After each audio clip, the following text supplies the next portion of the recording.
दोस्तों, आज जो हमारा मकसद है वो एक किसान को जानकारी देना, ताकि जो किसान गांव के साथ जुड़े हैं और साथ ही शहरों के साथ जुड़ना चाहते हैं और अपनी इनकम को बढ़ाना चाहते हैं, उसी विषय पर आज हम बात करेंगे।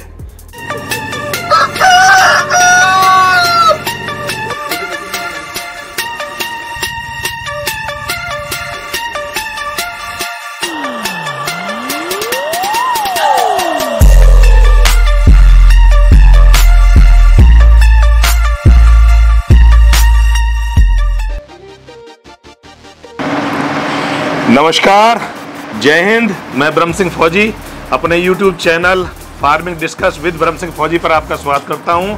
और दोस्तों, आज आए हैं एक डेयरी फार्म पर जो कि स्थित है गांव बरौला, नोएडा, जिला गौतम बुद्ध नगर, उत्तर प्रदेश में। और किसान भाइयों को मुझे एक संदेश देना है, जो किसान भाई गांव से भी जुड़े हैं और साथ में शहरों के साथ भी जुड़ना चाह रहे हैं। उसका कारण ये है कि गांव में दूध का जो रेट है वो सस्ता है, कम है प्राइस, और शहर में ज़्यादा है।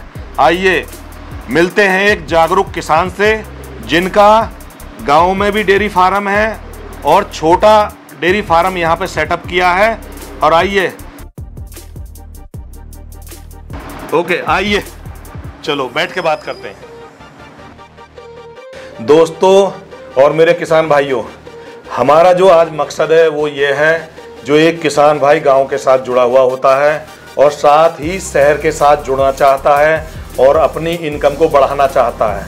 तो आइए आज एक जागरूक किसान से मिलवाते हैं, जिनका अपने गांव में भी गाय भैंस रखी हुई हैं, साथ ही शहर में भी अपना एक सेटअप बनाया हुआ है। और उसका रीज़न मेरे किसान भाई ने बताया कि गाँव में जो दूध का प्राइस है वो कम होता है और शहर में ज़्यादा है, तो यहाँ बचत के अच्छे चांसेस हैं। आइए और मिलवाते हैं एक जागरूक किसान से। बहुत बहुत धन्यवाद आपका, आप हमारे YouTube चैनल पर आए और आप अपना परिचय दें। नमस्कार सर, मेरा नाम अमित मावी, गांव जौली, बुलंदशहर, उत्तर प्रदेश से। अमित भाई, आप मुझे ये बताएं, आपको लगभग नोएडा के अंदर आए हुए कितने महीने हो गए? सर मुझे होगी 1 साल। 1 साल? हाँ जी। और जब आपने अपना डेयरी फार्म शुरू किया था जी, तो कितनी भैंसों से स्टार्ट किया? सर मैं 2 भैंसों से स्टार्ट किया था। अच्छा, और आपका ये अपना प्लॉट है या किराए पे लिया? नहीं सर, मेरा किराए पे है, रेंट पे ले रखा है मैंने। रेंट पे? हाँ, इसका किराया क्या है? सर इसका किराया 5000 था जब मैंने लिया था। जब आपने लिया था 5000? हाँ 5000 था, अब थोड़ा घना बढ़ा दिया है इसका। अब बढ़ा दिया? हाँ जी। हाँ, वो तो हर साल बढ़ता है जी वो। जी जी। और आप मुझे ये बताएं, आपके गाँव में गाय भैंस हैं? हाँ जी, गांव में घर पे भी हम गाय भैंस रखते हैं। वहाँ पे जो यहाँ बाखड़ी भैंस हो जाती है उनको गांव में भेज देते हैं जी, और जो लेन हो जाती है उनको यहाँ पे ले आते हैं, उससे थोड़ा हमें प्रॉफिट हो जाता है। अच्छा, आप मुझे ये बताइए, गांव में दूध कितने रुपए लीटर बिक रहा है? गाँव में जी 40 से 50 के बीच में बिक रहा है दूध। और यहाँ पे क्या रेट है अभी दूध? यहाँ पे जी 70 से लेके 80 रुपए तक का है। तो किसान भाइयों, जैसा अमित भाई के द्वारा आपने सुना कि गाँव में 40 से 50 रुपए लीटर दूध का प्राइस होता है और शहर के अंदर 70 से 80 रुपए लीटर का प्राइस होता है। तो इसमें देखने वाली बात यह है कि जो दूध का प्राइस है वो डबल है शहर के अंदर। और अमित भाई, आप मुझे ये बताएं कि यही कारण है कि आपने जो गांव से एक छोटा डेयरी फार्म यहाँ पर डेवलप किया है? हाँ जी, यही कारण है कि वहाँ पे हमें कम बचत होती थी और यहाँ पे थोड़ा हमें फालतू बचत होती है। तो अच्छा अमित भाई, मुझे ये बताएं, आप अब जैसे आपके पास लगभग कितनी भैंस हैं अभी? मेरे पास लगभग 6 भैंस हैं। 6 भैंस हैं। अभी जैसे दूध देना कम कर देती हैं या लात जाती हैं, जिसे बोलते हैं, दूध देना बिल्कुल बंद कर देती हैं, तो उस समय भैंसों को क्या करते हो? उस समय जी हम अगर जो भैंस लात जाती है तो उसे अपने गाँव भेज देते हैं। गाँव पे उसका पालन पोषण होता है और फिर जब वो ब्याती है तो फिर अपना यहाँ वापसी ले आते हैं। जब वो ब्या लेती है, बच्चा दे देती है और दूध देने लग जाती है, फिर वापस ले आते हैं। जी हाँ जी। तो आप मुझे ये बताएं, अभी पशुओं को खाने में क्या क्या दे रहे हैं? खाने में जी इनको भूस दे रहे हैं, हरा चारा दे रहे हैं, और ये कुट्टी है, क्या नाम है, चूरी है, बिलाने की खल है, सरसों की खल है, सभी मिक्सचर करके एक जगह इनको खिला रहे हैं हम। अच्छा, आप जैसे भूसा दे रहे हैं, हरा चारा भी ले आते हैं। जी।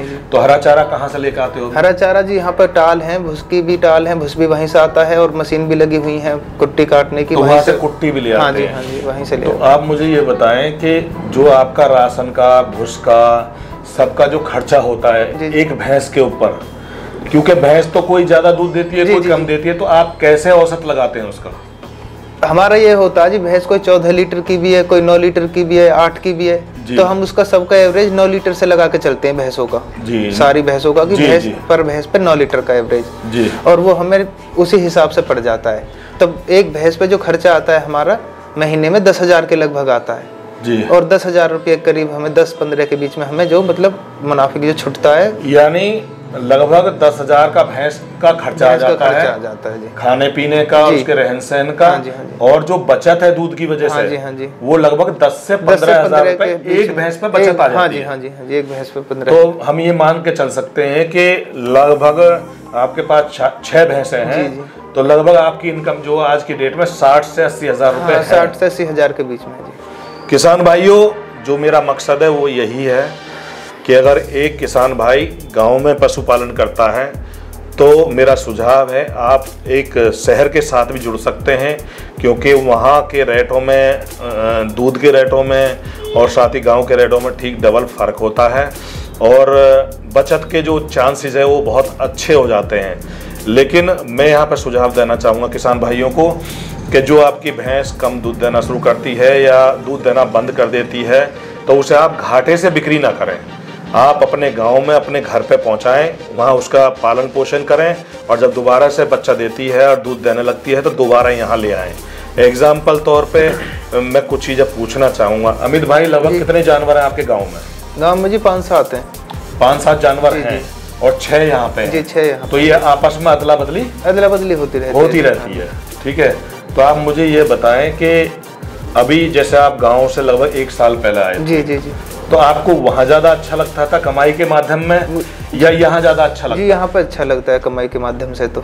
जी। अच्छा, आप मुझे ये बताएं कि लगभग अगर एक किसान जी अपना डेयरी फार्म स्टार्ट करना चाहे जी तो उसके लिए आप कुछ बोलना चाहेंगे?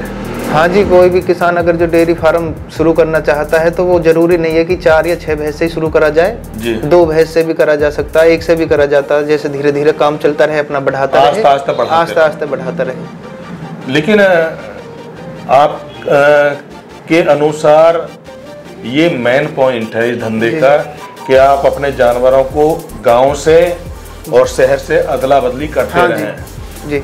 अन्यथा अगर दूध देना बंद कर देती है वो घाटे से बिक्री करनी होगी। जी, वो घाटे से जाती है, फिर हमें नुकसान होता है उसमें। मान के चलो एक भैंस लाख रुपए की आ रही है, वो 40,000 रुपए की बिक्री है तो वो हमें घाटा है। हाँ, तो जितना उस भैंस ने यहाँ कमा कर दिया उसने इतना ही हमें लॉस हो गया। तो इसमें ज्यादा जरूरी है कि आप अपने जानवर को ना बेचें, अपने गाँव में छोड़ दें। अभी जैसे आप अपनी भैंसों को यहाँ गाँव तक ले जाते हैं तो गाड़ी का किराया कितना लगता है एक भैंस को पहुँचाने में? 1500 रुपए लगता है जी। अगर एक भैंस यहाँ दूध देना बंद करती है गाँव में पहुँचाने में 1500 रुपए का खर्चा आता है। फिर वहाँ से दूसरी भैंस ले आते हैं उसी गाड़ी में आ जाती है जी। तो उससे क्या है, लगभग जाती है दोनों, कोई ज्यादा खर्चा नहीं है, उतना तो 3 दिन में दूध दे देती है भैंस। हाँ जी। ठीक है, बहुत बहुत धन्यवाद अमित जी, आपने हमारे किसान भाइयों को जानकारी दी। दोस्तों, मेरे किसान भाई, जो मेरा मकसद था यही था कि अगर एक किसान भाई अपनी इनकम को, अपने रोजगार को बढ़ाना चाहता है तो ये एक अच्छा माध्यम हो सकता है कि आप अपनी पशुपालन गांव में भी करें और साथ में शहर के साथ भी जुड़ जाएं, ताकि वहाँ पे आपका दूध बहुत सस्ता होता है, यहाँ काफ़ी महंगा होता है। तो जो कॉस्टिंग आती है भूसे की या राशन की वो बराबर ही आती है हर जगह, लेकिन यहाँ प्रॉफिट आपका डबल हो जाता है। इसलिए शहर के साथ अगर आप जुड़ते हैं तो ये धंधा बहुत अच्छा रहेगा, आप इसको ट्राई कर सकते हैं। बहुत बहुत धन्यवाद, नमस्कार, जय हिंद।